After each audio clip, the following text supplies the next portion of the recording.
Have you ever wondered if there are sins hiding in your life that you've stopped noticing? Not because you don't love God, not because you're intentionally rebelling, but because certain habits have become so common that they no longer seem wrong. Many Christians pray regularly, they attend church, they read their Bibles, yet there are attitudes and behaviors that quietly slip into everyday life and slowly weaken their relationship with God. The danger is that culture often celebrates what Scripture warns against. And when something becomes normal, it's easy to stop questioning it. But God's standards don't change. What was sin yesterday is still sin today. So let's talk about 5 common habits that many believers overlook, but that can seriously affect their walk with Christ. The first is pride disguised as spirituality. Pride doesn't always look like arrogance. Sometimes it appears as the desire to be noticed, the desire to receive recognition for doing the right thing. Maybe you serve faithfully, but secretly hope everyone sees it. Maybe you help others,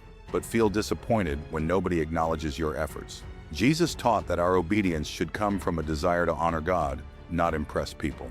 When our motivation becomes human approval, pride begins taking the place of humility. The second habit is allowing anything to become more important than God. Many people hear the word idol and think about ancient statues, but modern idols can look very different. A career, a relationship, money, entertainment, social media, even personal comfort. Anything that consistently takes first place in your heart can become an idol. The question isn't whether something is good or bad. The question is whether it has become more important to you than your relationship with God. The third habit is constant negativity. It's easy to complain about work, about traffic, about difficult situations, about people, about life. But a complaining spirit slowly blinds us to God's blessings. When we focus only on what's wrong, we forget everything God has already done. A grateful heart doesn't ignore problems. It simply refuses to let problems become bigger than God's faithfulness. The fourth habit is careless speech. Words carry incredible power. A single comment can encourage someone or wound them. A rumor can damage a reputation.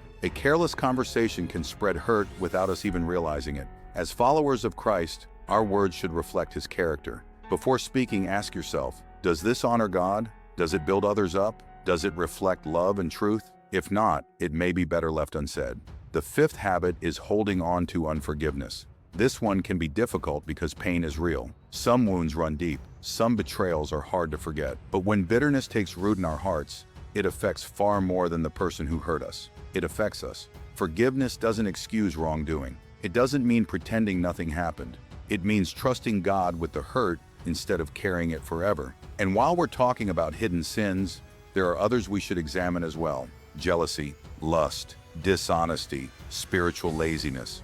Seeking the world's approval more than God's approval. These things may seem small, but every sin creates distance between us and God. The good news is that God's grace is greater than every failure. No matter what you've struggled with, God offers forgiveness to those who come to Him with a sincere heart. He isn't looking for reasons to reject you. He's inviting you to draw closer to Him. That's why self-examination is so important. Take time regularly to ask God to search your heart. Allow Him to reveal anything that needs to change. Not because He wants to condemn you, but because He wants to transform you. And transformation always begins with honesty. So here's a question for you. If God examined every area of your life today, what is one habit He might ask you to surrender? Think about it, pray about it, and trust His grace to help you change. If this message challenged you, write this in the comments. Lord, search my heart. And if you want more Bible-based encouragement that helps you grow deeper in your faith, be sure to subscribe and join our community. Remember, God's grace forgives us, but His love also calls us to grow. God bless you, and I'll see you in the next video.